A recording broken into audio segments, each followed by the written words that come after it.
بسم اللہ الرحمن الرحیم۔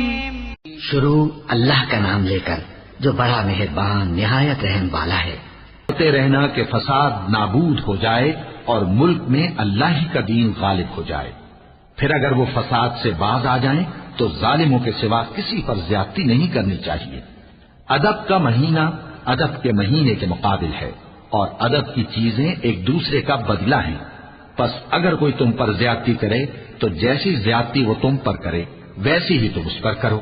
اور اللہ سے ڈرتے رہو اور جان رکھو کہ اللہ ڈرنے والوں کے ساتھ ہے۔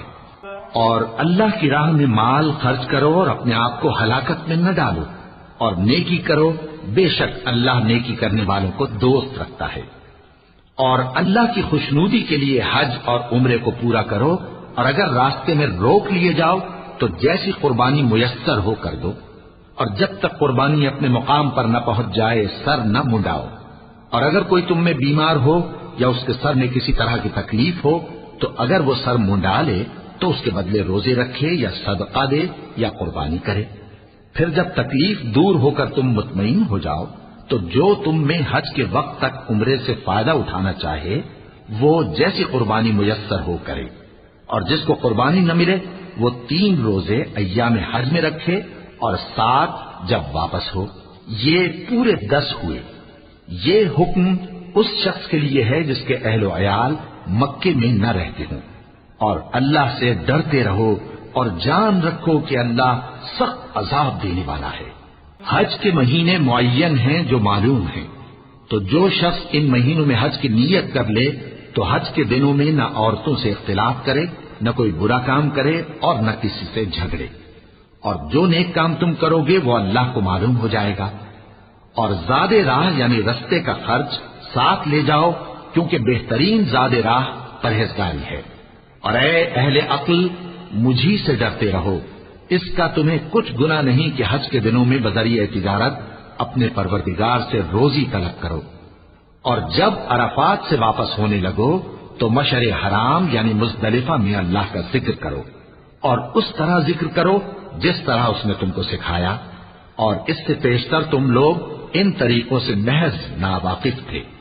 پھر جہاں سے اور لوگ واپس ہوں وہیں سے تم بھی واپس ہو، اور اللہ سے بخشش مانگو، بے شک اللہ بخشنے والا ہے، رحمت کرنے والا ہے۔ پھر جب حج کے تمام ارکان پورے کر چکو تو مینا میں اللہ کو یاد کرو جس طرح اپنے باپ دادا کو یاد کیا کرتے تھے، بلکہ اس سے بھی زیادہ۔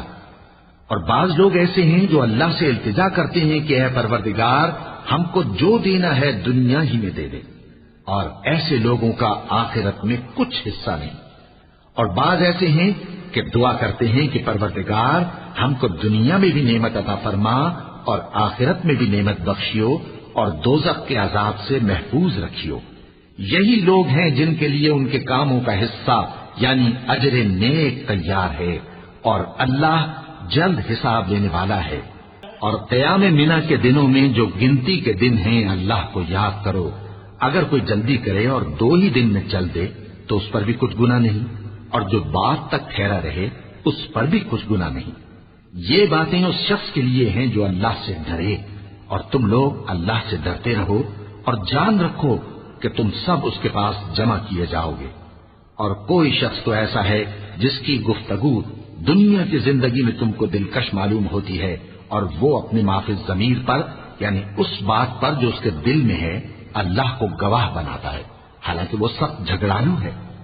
اور جب پیٹ پھیر کر چلا جاتا ہے تو زمین میں دوڑتا پھرتا ہے تاکہ اس میں فتنہ انگیزی کرے اور کھیتی کو برباد اور انسانوں اور حیوانوں کی نسل کو نابود کر دے،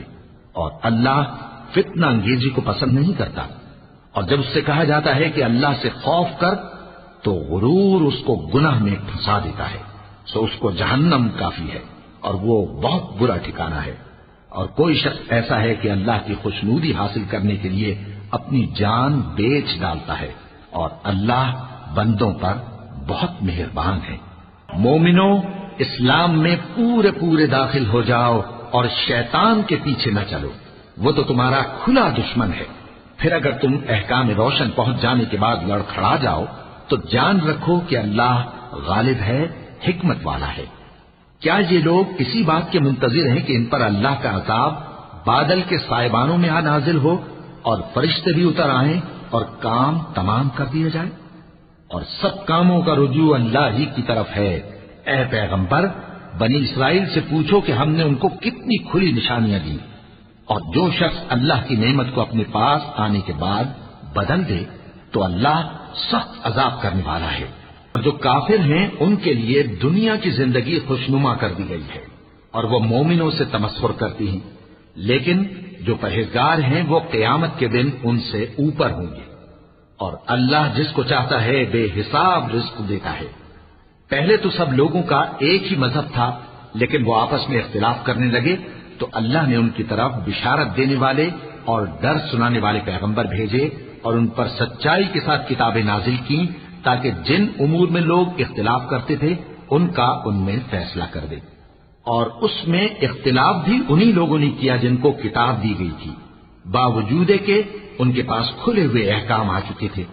اور یہ اختلاف انہوں نے صرف آپس کی ضد سے کیا۔ تو جس امر حق میں وہ اختلاف کرتے تھے اللہ نے اپنی مہربانی سے مومنوں کو اس کی راہ دکھا دی، اور اللہ جس کو چاہتا ہے سیدھا راستہ دکھا دیتا ہے۔ کیا تم یہ خیال کرتے ہو کہ یوں ہی بہشت میں داخل ہو جاؤ گے، اور ابھی تم کو پہلے لوگوں کی سی مشکلیں تو پیش آئی ہی نہیں؟ ان کو بڑی بڑی سختیاں اور تکلیفیں پہنچیں اور وہ صعوبتوں میں ہلا ہلا دیے گئے، یہاں تک کہ پیغمبر اور مومن لوگ جو ان کے ساتھ تھے سب پکار اٹھے کہ کب اللہ کی مدد آئے گی۔ دیکھو اللہ کی مدد عنقریب آیا چاہتی ہے۔ اے نبی، لوگ تم سے پوچھتے ہیں کہ اللہ کی راہ میں کس طرح کا مال خرچ کریں۔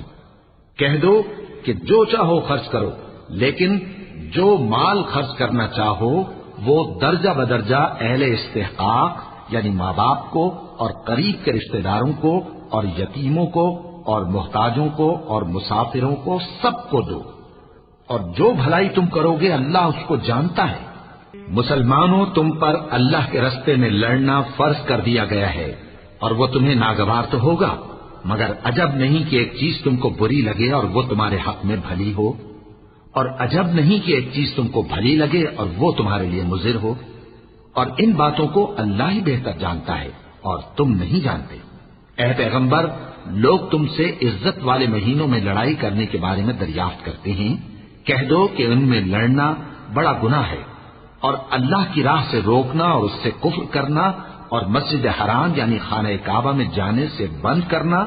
اور اہل مسجد کو اس میں سے نکال دینا جو یہ کفار کرتے ہیں، اللہ کے نزدیک اس سے بھی زیادہ گناہ ہے، اور فتنہ انگیزی خونریزی سے بھی بڑھ کر ہے۔ اور یہ لوگ ہمیشہ تم سے لڑتے رہیں گے، یہاں تک کہ اگر مقدور رکھیں تو تم کو تمہارے دین سے پھیر دے، اور جو کوئی تم میں سے اپنے دین سے پھر کر کافر ہو جائے گا اور کافر ہی مرے گا تو ایسے لوگوں کے اعمال دنیا اور آخرت دونوں میں برباد ہو جائیں گے، اور یہی لوگ دوزخ میں جانے والے ہیں جس میں ہمیشہ رہیں گے۔ جو لوگ ایمان لائے اور اللہ کے لیے وطن چھوڑ گئے اور کفار سے جنگ کرتے رہے وہی اللہ کی رحمت کے امیدوار ہیں، اور اللہ بخشنے والا ہے، رحمت کرنے والا ہے۔ اے پیغمبر، لوگ تم سے شراب اور جوئے کا حکم دریافت کرتے ہیں، کہہ دو کہ ان میں گناہ بڑے ہیں اور لوگوں کے لیے کچھ فائدے بھی ہیں، مگر ان کے گناہ فائدوں سے کہیں زیادہ ہیں۔ اور یہ بھی تم سے پوچھتے ہیں کہ اللہ کی راہ میں کون سا مال خرچ کریں، کہہ دو کہ جو ضرورت سے زیادہ ہو۔ اس طرح اللہ تمہارے لیے اپنے احکام کھول کھول کر بیان فرماتا ہے تاکہ تم سوچو، یعنی دنیا اور آخرت کی باتوں میں غور کرو۔ اور تم سے یتیموں کے بارے میں بھی دریافت کرتے ہیں، کہہ دو کہ ان کی حالت کی اصلاح بہت اچھا کام ہے، اور اگر تم ان سے مل جل کر رہنا یعنی خرچ اکٹھا رکھنا چاہو تو وہ تمہارے بھائی ہیں، اور اللہ خوب جانتا ہے کہ خرابی کرنے والا کون ہے اور اصلاح کرنے والا کون۔ اور اگر اللہ چاہتا تو تم کو تکلیف میں ڈال دیتا، بے شک اللہ غالب ہے، حکمت والا ہے۔ اور مومنوں، مشرک عورتوں سے جب تک وہ ایمان نہ لائیں نکاح نہ کرنا، کیونکہ مشرک عورت خواہ تم کو کیسی ہی بھلی لگے اس سے مومن لونڈی بہتر ہے، اور اسی طرح مشرک مرد جب تک ایمان نہ لائیں مومن عورتوں کو ان کی زوجیت میں نہ دینا، کیونکہ مشرک مرد سے خواہ وہ تم کو کیسا ہی بھلا لگے مومن غلام بہتر ہے۔ یہ مشرک لوگوں کو دوزخ کی طرف بلاتے ہیں، اور اللہ اپنی مہربانی سے بہشت اور بخشش کی طرف بلاتا ہے، اور اپنے حکم لوگوں سے کھول کھول کر بیان کرتا ہے تاکہ نصیحت حاصل کریں۔ اور تم سے حیض کے بارے میں دریافت کرتے ہیں، کہہ دو وہ تو نجاست ہے، سو ایام حیض میں عورتوں سے کنارہ کش رہو، اور جب تک وہ پاک نہ ہو جائیں ان سے مقاربت نہ کرو۔ ہاں، جب وہ پاک ہو جائیں تو جس طریق سے اللہ نے تمہیں ارشاد فرمایا ہے ان کے پاس جاؤ۔ کچھ شک نہیں کہ اللہ توبہ کرنے والوں اور پاک صاف رہنے والوں کو دوست رکھتا ہے۔ تمہاری عورتیں تمہاری کھیتی ہیں، تو اپنی کھیتی میں جس طرح چاہو جاؤ، اور اپنے لیے نیک عمل آگے بھیجو، اور اللہ سے ڈرتے رہو، اور جان رکھو کہ ایک دن تمہیں اس کے روبرو حاضر ہونا ہے۔ اور اے پیغمبر، ایمان والوں کو بشارت سنا دو، اور اللہ کے نام کو اس بات کا ہیرا نہ بنانا کہ اس کی قسمیں کھا کھا کر سلوک کرنے اور پرہیزگاری کرنے اور لوگوں میں صلح و سازگاری کرانے سے رک جاؤ، اور اللہ سب کچھ سنتا ہے، جانتا ہے۔ اللہ تمہاری لغو قسموں پر تم سے مواخذہ نہیں کرے گا، لیکن جو قسمیں تم قصد دلی سے کھاؤ گے ان پر مواخذہ کرے گا، اور اللہ بخشنے والا ہے، بردبار ہے۔ جو لوگ اپنی عورتوں کے پاس جانے کی قسم کھا لیں ان کو 4 مہینے تک انتظار کرنا چاہیے۔ اگر اس عرصے میں قسم سے رجوع کر لیں تو اللہ بخشنے والا ہے، مہربان ہے، اور اگر طلاق کا ارادہ کر لیں تو بھی اللہ سنتا ہے، جانتا ہے۔ اور طلاق والی عورتیں 3 حیض تک اپنے تئیں روکے رہیں، اور اگر وہ اللہ اور روز قیامت پر ایمان رکھتی ہیں تو ان کو جائز نہیں کہ اللہ نے جو کچھ ان کے شکم میں پیدا کیا ہے اس کو چھپائیں، اور ان کے خاوند اگر پھر موافقت چاہیں تو اس مدت میں وہ ان کو اپنی زوجیت میں لے لینے کے زیادہ حقدار ہیں۔ اور عورتوں کا حق مردوں پر ویسا ہی ہے جیسے دستور کے مطابق مردوں کا حق عورتوں پر ہے، البتہ مردوں کو عورتوں پر 1 درجہ فضیلت ہے، اور اللہ غالب ہے، صاحب حکمت ہے۔ طلاق صرف 2 بار ہے، یعنی جب 2 دفعہ طلاق دے دی جائے تو پھر عورتوں کو یا تو بطریق شائستہ نکاح میں رہنے دینا ہے یا بھلائی کے ساتھ چھوڑ دینا، اور یہ جائز نہیں کہ جو مہر تم ان کو دے چکے ہو اس میں سے کچھ واپس لے لو۔ ہاں، اگر زن و شوہر کو خوف ہو کہ وہ اللہ کی حدوں کو قائم نہیں رکھ سکیں گے تو اگر عورت خاوند کے ہاتھ سے رہائی پانے کے بدلے میں کچھ دے ڈالے تو دونوں پر کچھ گناہ نہیں۔ یہ اللہ کی مقرر کی ہوئی حدیں ہیں، ان سے باہر نہ نکلنا، اور جو لوگ اللہ کی حدوں سے باہر نکل جائیں گے وہ گناہگار ہوں گے۔ پھر اگر شوہر 2 طلاقوں کے بعد تیسری طلاق عورت کو دے دے تو اس کے بعد جب تک عورت کسی دوسرے شخص سے نکاح نہ کر لے اس پہلے شوہر پر حلال نہ ہوگی۔ ہاں، اگر دوسرا خاوند بھی طلاق دے دے اور عورت اور پہلا خاوند پھر ایک دوسرے کی طرف رجوع کر لیں تو ان پر کچھ گناہ نہیں، بشرطے کہ دونوں یقین کریں کہ اللہ کی حدوں کو قائم رکھ سکیں گے، اور یہ اللہ کی حدیں ہیں، ان کو وہ ان لوگوں کے لیے بیان فرماتا ہے جو علم رکھتے ہیں۔ تم عورتوں کو 2 دفعہ طلاق دے چکو اور ان کی عدت پوری ہو جائے تو انہیں یا تو حسن سلوک سے نکاح میں رہنے دو یا بطریق شائستہ رخصت کر دو، اور اس نیت سے ان کو نکاح میں نہ رہنے دینا چاہیے کہ انہیں تکلیف دو اور ان پر زیادتی کرو، اور جو ایسا کرے گا وہ اپنا ہی نقصان کرے گا۔ اور اللہ کے احکام کو ہنسی اور کھیل نہ بناؤ، اور اللہ نے تم کو جو نعمتیں بخشی ہیں اور تم پر جو کتاب اور دانائی کی باتیں نازل کی ہیں جن سے وہ تمہیں نصیحت فرماتا ہے ان کو یاد کرو، اور اللہ سے ڈرتے رہو، اور جان رکھو کہ اللہ ہر چیز سے واقف ہے۔ اور جب تم عورتوں کو طلاق دے چکو اور ان کی عدت پوری ہو جائے تو ان کو اپنے شوہروں کے ساتھ جب وہ آپس میں جائز طور پر راضی ہو جائیں نکاح کرنے سے مت روکو۔ اس حکم سے اس شخص کو نصیحت کی جاتی ہے جو تم میں اللہ اور روز آخر پر یقین رکھتا ہے۔ یہ تمہارے لیے نہایت خوب اور بہت پاکیزگی کی بات ہے، اور اللہ جانتا ہے اور تم نہیں جانتے۔ اور مائیں اپنے بچوں کو پورے 2 سال دودھ پلائیں، یہ حکم اس شخص کے لیے ہے جو پوری مدت تک دودھ پلوانا چاہے، اور دودھ پلانے والی ماؤں کا کھانا اور کپڑا دستور کے مطابق باپ کے ذمے ہوگا۔ کسی شخص کو اس کی طاقت سے زیادہ تکلیف نہیں دی جاتی، تو یاد رکھو کہ نہ تو ماں کو اس کے بچے کے سبب نقصان پہنچایا جائے اور نہ باپ کو اس کی اولاد کی وجہ سے نقصان پہنچایا جائے، اور اسی طرح نان و نفقہ بچے کے وارث کے ذمے ہے، اور اگر دونوں یعنی ماں باپ آپس کی رضامندی اور صلاح سے بچے کا دودھ چھڑانا چاہیں تو ان پر کچھ گناہ نہیں، اور اگر تم اپنی اولاد کو دودھ پلوانا چاہو تو تم پر کچھ گناہ نہیں، بشرطے کہ تم دودھ پلانے والیوں کو دستور کے مطابق ان کا حق جو تم نے دینا کیا تھا دے دو، اور اللہ سے ڈرتے رہو اور جان رکھو کہ جو کچھ تم کرتے ہو اللہ اس کو دیکھ رہا ہے۔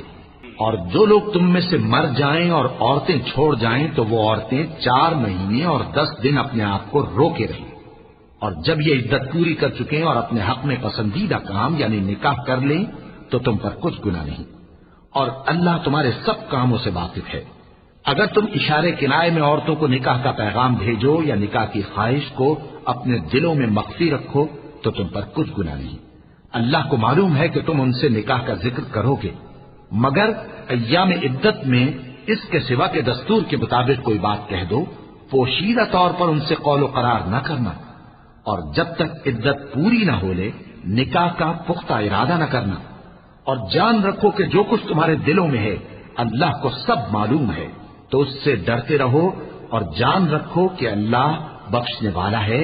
حلم والا ہے۔ تم کو ان کے پاس جانے یا ان کا مہر مقرر کرنے سے پہلے طلاق دے دو تو تم پر کچھ گناہ نہیں، ہاں ان کو دستور کے مطابق کچھ خرچ ضرور دو، یعنی مقدور والا اپنے مقدور کے مطابق دے اور تنگ دست اپنی حیثیت کے مطابق۔ نیک لوگوں پر یہ ایک طرح کا حق ہے، اور اگر تم عورتوں کو ان کے پاس جانے سے پہلے طلاق دے دو لیکن مہر مقرر کر چکے ہو تو آدھا مہر دینا ہوگا، ہاں اگر عورتیں مہر بخش دیں یا مرد جن کے ہاتھ میں عقد نکاح ہے اپنا حق چھوڑ دیں اور پورا مہر دے دیں تو ان کو اختیار ہے، اور اگر تم مرد لوگ ہی اپنا حق چھوڑ دو تو یہ پرہیزگاری کی بات ہے، اور آپس میں بھلائی کرنے کو فراموش نہ کرنا، کچھ شک نہیں کہ اللہ تمہارے سب کاموں کو دیکھ رہا ہے۔ مسلمانوں، سب نمازیں خصوصاً بیچ کی نماز یعنی نماز عصر پورے اہتمام کے ساتھ ادا کرتے رہو اور اللہ کے آگے ادب سے کھڑے رہا کرو، پھر اگر تم خوف کی حالت میں ہو تو پیادے یا سوار جس حال میں ہو نماز پڑھ لو، پھر جب امن و اطمینان ہو جائے تو جس طریق سے اللہ نے تم کو سکھایا ہے جو تم پہلے نہیں جانتے تھے اللہ کو یاد کرو، اور جو لوگ تم میں سے مر جائیں اور عورتیں چھوڑ جائیں وہ اپنی عورتوں کے حق میں وصیت کر جائیں کہ ان کو 1 سال تک خرچ دیا جائے اور گھر سے نہ نکالی جائیں، ہاں اگر وہ خود گھر سے چلی جائیں اور اپنے حق میں پسندیدہ کام یعنی نکاح کر لیں تو تم پر کچھ گناہ نہیں، اور اللہ زبردست ہے، حکمت والا ہے۔ اور مطلقہ عورتوں کو بھی دستور کے مطابق نان و نفقہ دینا چاہیے، پرہیزگاروں پر یہ بھی حق ہے۔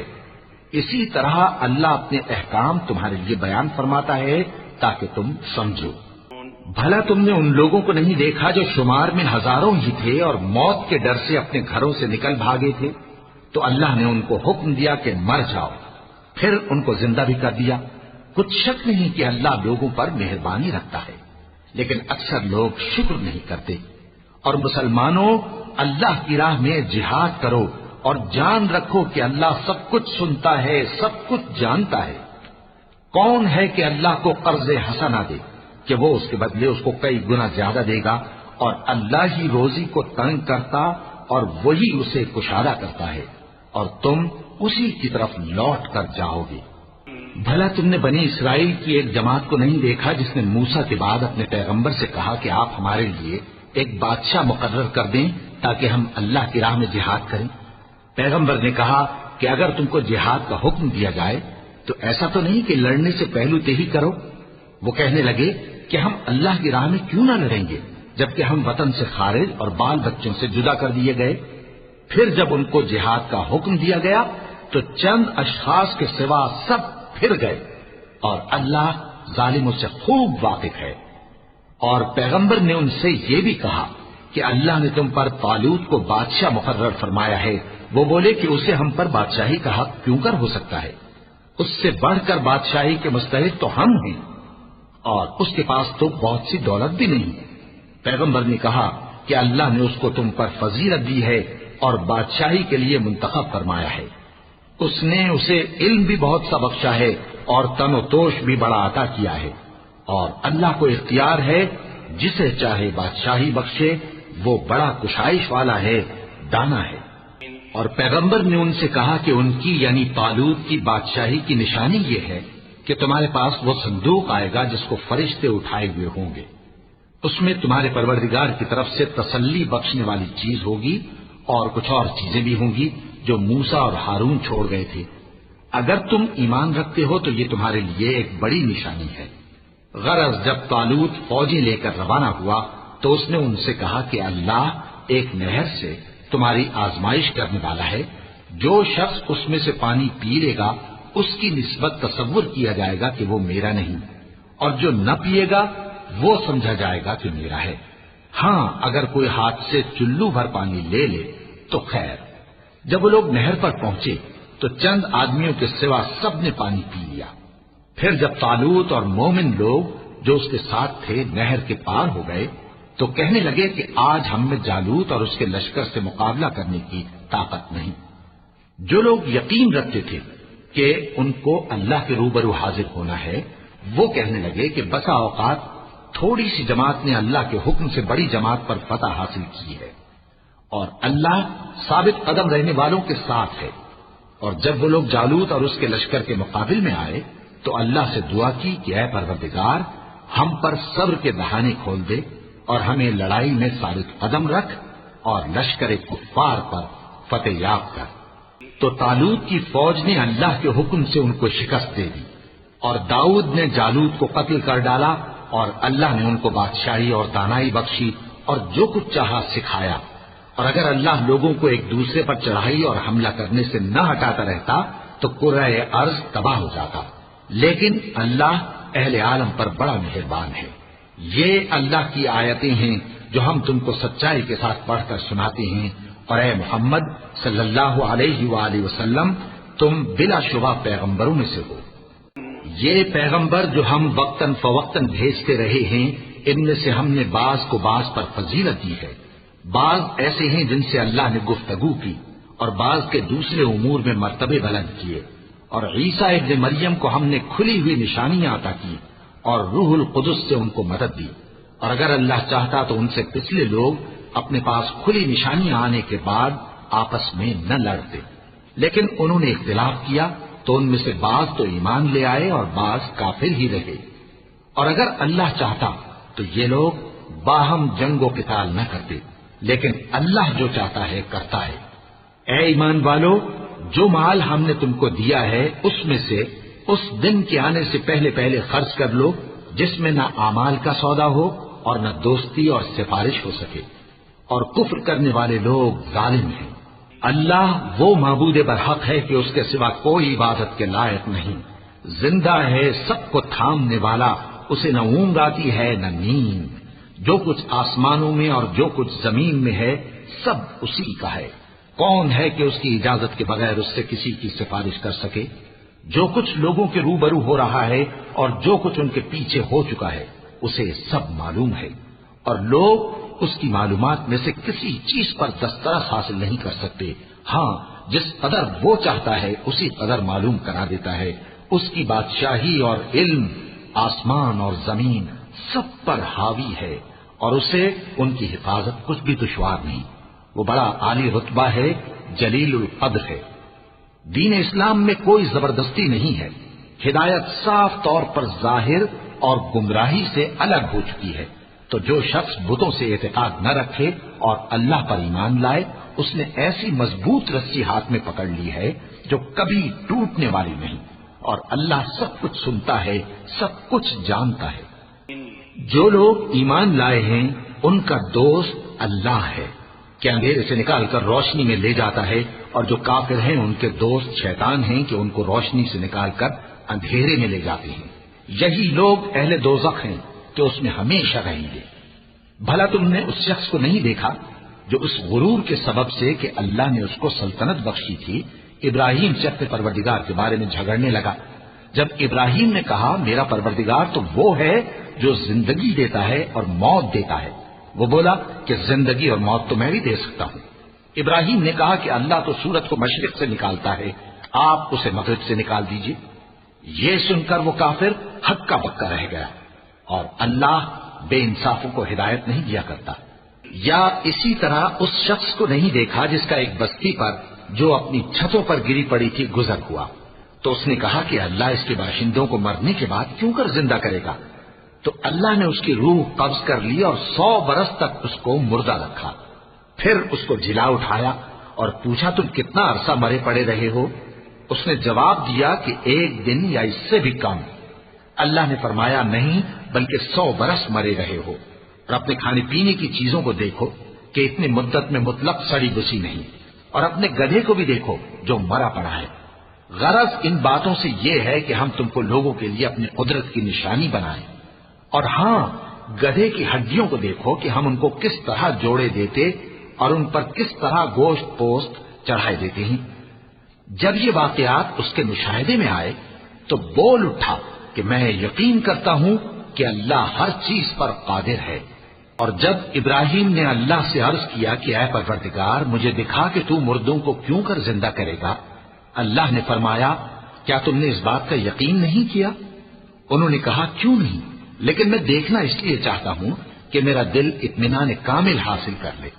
فرمایا کہ 4 پرندے لے لو، پھر ان کو اپنے سے ہلا لو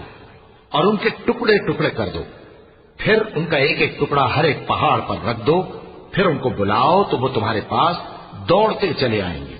اور جان رکھو کہ اللہ غالب ہے، صاحب حکمت ہے۔ جو لوگ اپنا مال اللہ کی راہ میں خرچ کرتے ہیں ان کے مال کی مثال اس دانے کی سی ہے جس سے 7 بالیں اگیں اور ہر ایک بال میں 100 دانے ہوں، اور اللہ جس کے اجر کو چاہتا ہے اور زیادہ کرتا ہے، اور اللہ کشائش والا ہے، سب کچھ جاننے والا ہے۔ جو لوگ اپنا مال اللہ کے راستے میں صرف کرتے ہیں پھر اس کے بعد نہ اس خرچ کا کسی پر احسان رکھتے ہیں اور نہ کسی کو تکلیف دیتے ہیں،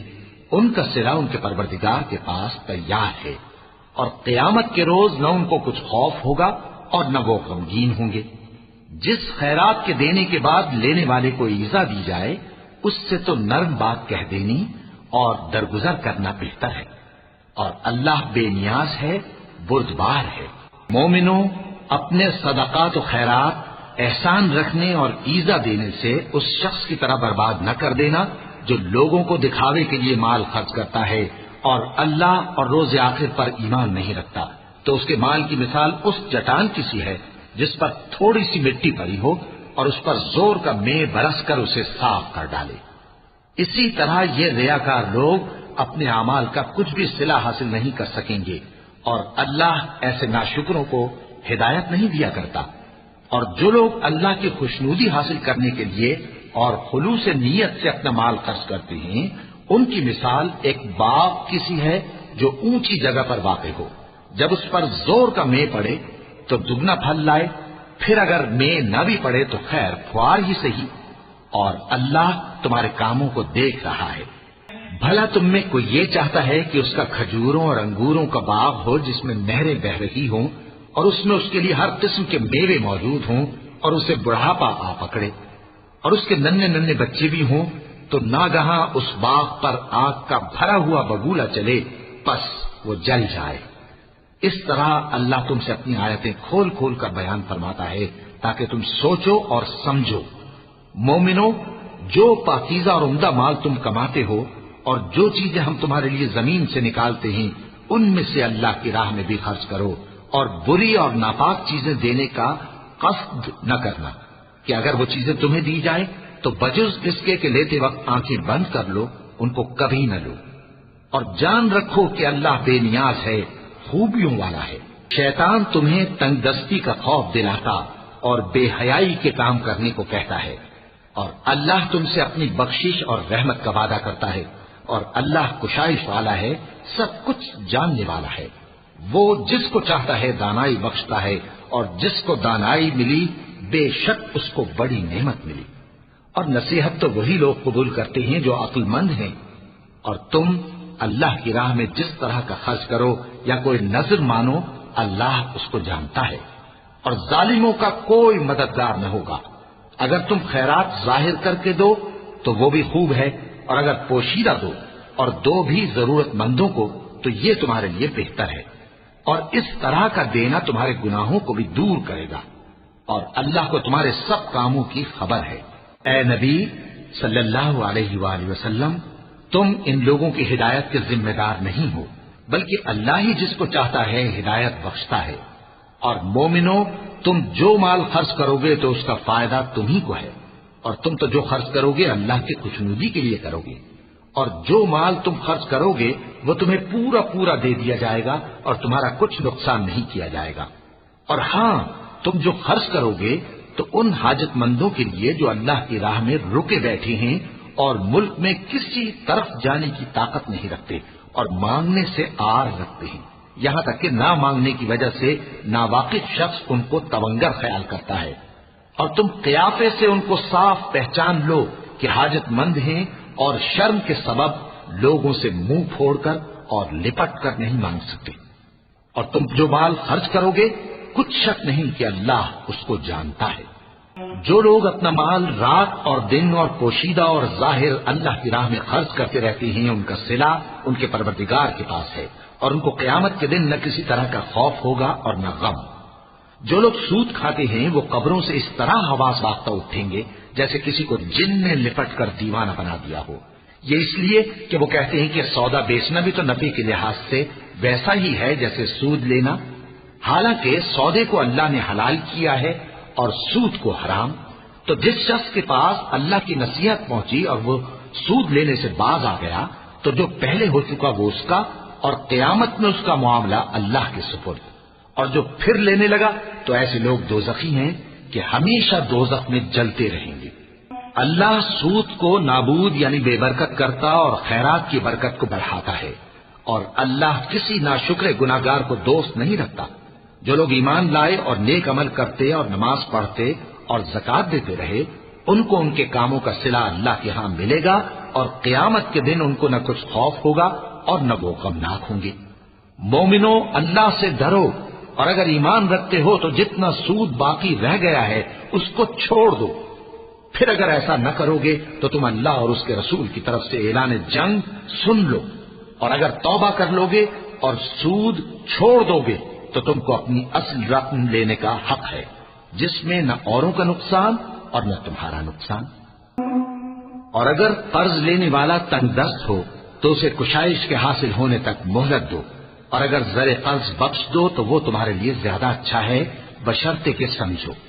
اور اس دن سے ڈرو جبکہ تم اللہ کے حضور میں لوٹ کر جاؤ گے، اور ہر شخص اپنے اعمال کا پورا پورا بدلہ پائے گا اور کسی کو کچھ نقصان نہ ہوگا۔ مومنو، جب تم آپس میں کسی میعاد معین کے لیے قرض کا معاملہ کرنے لگو تو اس کو لکھ لیا کرو، اور لکھنے والا تم میں کسی کا نقصان نہ کرے بلکہ انصاف سے لکھے۔ نیز لکھنے والا جیسا اللہ نے اسے سکھایا ہے لکھنے سے انکار بھی نہ کرے اور دستاویز لکھ دے، اور جو شخص قرض لے وہی دستاویز کا مضمون بول کر لکھوائے، اور اللہ سے کہ اس کا مالک ہے خوف کرے، اور زر قرض میں سے کچھ کم نہ لکھوائے۔ اور اگر قرض لینے والا کم عقل یا ضعیف ہو یا مضمون لکھوانے کی قابلیت نہ رکھتا ہو تو جو اس کا ولی ہو وہ انصاف کے ساتھ مضمون لکھوائے، اور اپنے میں سے 2 مردوں کو ایسے معاملے کے گواہ کر لیا کرو، اور اگر 2 مرد نہ ہوں تو 1 مرد اور 2 عورتیں جن کو تم گواہ پسند کرو کافی ہیں، کہ اگر ان میں سے ایک بھول جائے گی تو دوسری اسے یاد دلا دے گی۔ اور جب گواہ گواہی کے لیے طلب کیے جائیں تو انکار نہ کریں، اور قرض تھوڑا ہو یا بہت اس کی دستاویز کے لکھنے لکھانے میں سستی نہ کرنا۔ یہ بات اللہ کے نزدیک نہایت قرین انصاف ہے، اور شہادت کے لیے بھی یہ بہت درست طریقہ ہے، اس سے تم کو کسی طرح کا شک و شبہ بھی نہیں پڑے گا۔ ہاں، اگر سودا دست بدست ہو جو تم آپس میں لیتے دیتے ہو تو اگر ایسے معاملے کے دستاویز نہ لکھو تو تم پر کچھ گناہ نہیں۔ اور جب خرید و فروخت کیا کرو، مثلا زمین جائیداد کی، تو بھی گواہ کر لیا کرو، اور کاتب دستاویز اور گواہ معاملہ کرنے والوں کا کسی طرح کا نقصان نہ کریں۔ اگر تم لوگ ایسا کرو تو یہ تمہارے لیے گناہ کی بات ہے، اور اللہ سے ڈرو اور دیکھو کہ وہ تم کو کیسی مفید باتیں سکھاتا ہے، اور اللہ ہر چیز سے واقف ہے۔ اور اگر تم سفر پر ہو اور دستاویز لکھنے والا نہ مل سکے تو کوئی چیز رہن با قبضہ رکھ کر قرض لے لو، اور اگر تم میں سے کوئی دوسرے کو امین سمجھے یعنی رہن کے بغیر قرض دے دے تو امانت دار کو چاہیے کہ صاحب امانت کی امانت ادا کر دے اور اللہ سے جو اس کا پروردگار ہے ڈرے، اور دیکھنا شہادت کو مت چھپانا، جو اس کو چھپائے گا وہ دل کا گناہگار ہوگا، اور اللہ تمہارے سب کاموں سے واقف ہے، جو کچھ آسمانوں میں اور جو کچھ زمین میں ہے سب اللہ ہی کا ہے۔ تم اپنے دلوں کی بات کو ظاہر کرو گے تو اور چھپاؤ گے تو اللہ تم سے اس کا حساب لے گا، پھر وہ جسے چاہے مغفرت کرے اور جسے چاہے عذاب دے، اور اللہ ہر چیز پر قادر ہے۔ رسول اللہ صلی اللہ علیہ وآلہ وسلم اس کتاب پر جو ان کے پروردگار کی طرف سے ان پر نازل ہوئی ایمان رکھتے ہیں، اور مومن بھی سب اللہ پر اور اس کے فرشتوں پر اور اس کی کتابوں پر اور اس کے پیغمبروں پر ایمان رکھتے ہیں، اور کہتے ہیں کہ ہم اس کے پیغمبروں سے کسی میں کچھ فرق نہیں کرتے، اور وہ اللہ سے عرض کرتے ہیں کہ ہم نے تیرا حکم سنا اور قبول کیا، اے پروردگار ہم تیری بخشش مانگتے ہیں اور تیری ہی طرف لوٹ کر جانا ہے۔ شخص کو اس کی طاقت سے زیادہ کا ذمہ دار نہیں بناتا، اچھے کام کرے گا تو اس کو ان کا فائدہ ملے گا، برے کرے گا تو اسے ان کا نقصان پہنچے گا۔ اے پروردگار اگر ہم سے بھول یا چوک ہو گئی ہو تو ہم سے مواخذہ نہ کیجو، اے پروردگار ہم پر ایسا بوجھ نہ ڈالیو جیسا تو نے ہم سے پہلے لوگوں پر ڈالا تھا، اے پروردگار جتنا بوجھ اٹھانے کی ہم میں طاقت نہیں اتنا بوجھ ہم پر نہ رکھیو، اور اے پروردگار ہمارے گناہوں سے درگزر کر اور ہمیں بخش دے اور ہم پر رحم فرما، تو ہی ہمارا مددگار ہے، سو ہم کو کافروں پر غالب کر۔